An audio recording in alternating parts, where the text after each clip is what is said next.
nandyan, masama. Ay!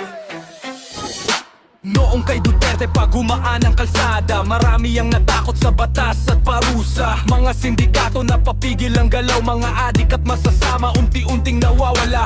May mga sumuko, may mga natahimik sa lakas ng batas. Ang dilim ay nasingit, pero ngayon sa upuan iba na ang ihip. Unti-unting bumabalik aninong masama. Bumalik ang kaba sa bawat sulok ng bayan. Nababalot ako, kot ang dati ng tahimik. Kung dati may pangil ang bantay sa Pinas, bakit ngayon parang nangihina ang kamay? Pinas, bumangon ka. Pinas, bumangon ka.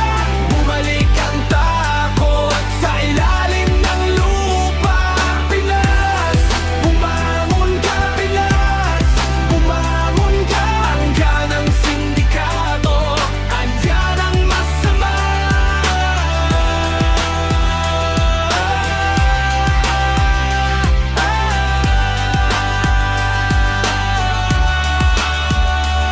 Sa panahon ni Duterte may bigat ang salita, may mga lumuluhod sa harap ng batas. Ngayon sa panahon ni Marcos iba ang nakikita, dahan-dahang lumulutang ang dating nawala. Mga nagkalat sa bayan parang walang kinatatakutan, mga salarin sa gilid, lakas ng loob ang dala. Kawawa ang Pilipino sa gulong na dumarating, ang pangakong proteksyon parang usok lang sa hangin. Hindi dapat bumalik ang dilim sa daan, hindi dapat manghina ang kamay ng batas. Kung may dapat manindigan, ngayon na ang oras ng takot ay kalaban ng bawat pamilyang sugat. Pinas, bumangon ka. Pinas, bumangon ka.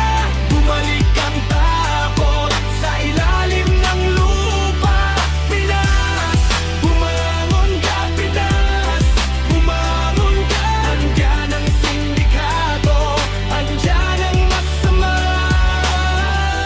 Bayan, huwag kang pumayag na lamunin ka ulit sa pangako at palabas na pawang salita lang. Kailangan ng paninindigan, hindi lang salita.